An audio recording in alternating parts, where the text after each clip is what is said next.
Rockets and Fuel Exhaustion by John Johnson, Preston Lay, and Shadu McInerney. Space inventor Elon Musk enlisted our help to figure out the acceleration, speed, and distance traveled of his favorite rocket, the Falcon 9, once it reaches the end of stage 1.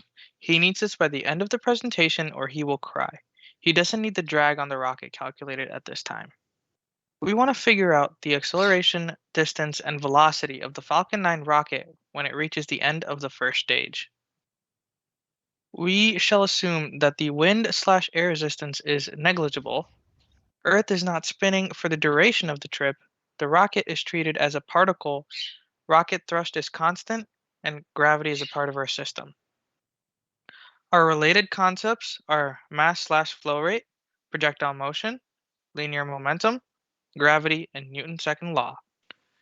We know the height, diameter, and mass of the rocket. We also know the fuel ejected per second, the thrust time of stage 1, thrust of stage 1, and the radius of the Earth. However, we do not know the amount of fuel in the rocket, the change in gravitational acceleration, velocity at the end of stage 1, acceleration at the end of stage 1, and the distance traveled at the end of stage 1. So to begin our problem, we drew up two free body diagrams. The rocket in its initial state, before anything happens, and the rocket in the theorized final state, right before it separates from the second part of the rocket, as you can see in the picture.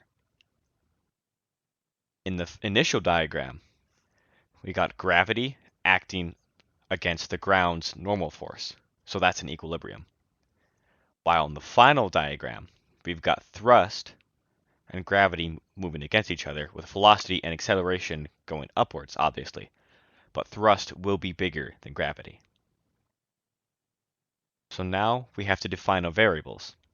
M is going to be the total mass of the rocket.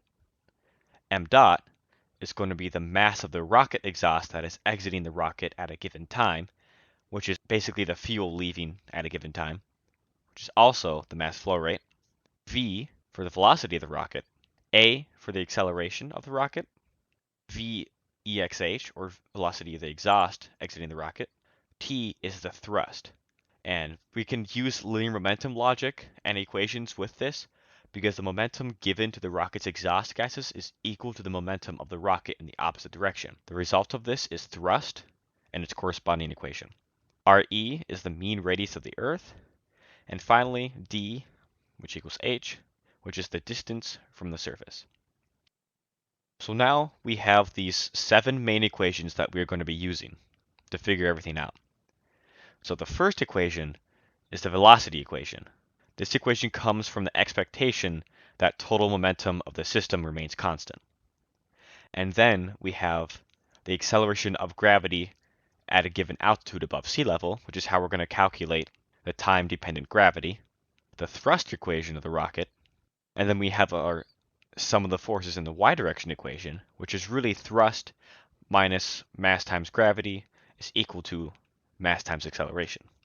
And then we have the acceleration equation, and the acceleration is the thrust over mass at a given time, which will be helpful later. We have the mass flow rate equation, and finally we have the distance equation, where h and d are the same. And now that we have everything set up, we can finally start to calculate. So we're already given the mass of the rocket, m, which is 549,054 kilograms. And then we can quickly calculate the mass of the rocket exhaust because the thrust or stage 1 engine of the Falcon 9 rocket lasts for 162 seconds. And then we have the mass flow rate, which gives us the total amount of fuel that leaves. And then thrust is also given to us, which we are assuming is constant, just for a little proof of concept. To the right, we have a bunch of equations that lead down to our velocity equation, following the logic of the conservation of linear momentum. And now that we know the mass and mass flow rate and thrust of the rocket, we can easily calculate the velocity for the exhaust. So, from our final velocity equation, we can input time, and then that leaves us with one unknown, which u for us is VE here, just to show it's a constant. And we have mass flow rate and the thrust. And from this handy-dandy general thrust equation from NASA, the force of thrust is mass flow rate times exhaust velocity minus the initial mass flow rate exhaust velocity. But because both of those are at 0 when the rocket starts, we just can simply divide thrust by mass flow rate, which gives us the exhaust velocity. And thus we can get our final velocity equation. With our equations and our given conditions, we're able to simplify everything into 5 equations. We have an equation for gravity, height of the rocket, sum of the forces in the y acting on the rocket, acceleration, and velocity of the rocket, all dependent on time. As you can see, our initial state, we have the rocket at equilibrium on the ground, only force acting on it is gravity. Then we have our final state, where the rocket is exiting stage 1 at 162 seconds.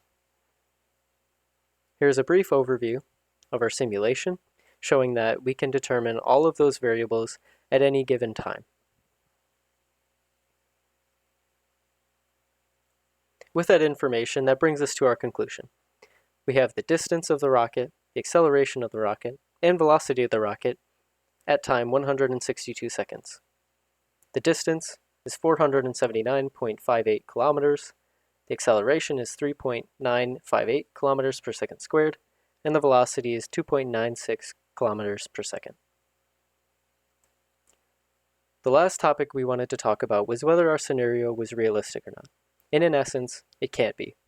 We didn't include drag or air resistance on the rocket, the rotation of the Earth itself, and the change in thrust with changing pressure and altitude. There was one calculation, however, that matched our research, which stated that the atmosphere of the Earth is about 480 kilometers thick. They did state that there's no exact place where the atmosphere ends, it just gets thinner and thinner until it merges with outer space, but in the context of talking about rockets and entering space and what's an optimal height, 479.58 kilometers is pretty close to the estimated 480 kilometers, which makes sense for a stage 1 rocket whose goal is to just reach out of Earth's atmosphere. Here are some of our sources, and we also wanted to thank our professor, Ghosh. Thanks for listening. Thanks for listening. Thank you for listening.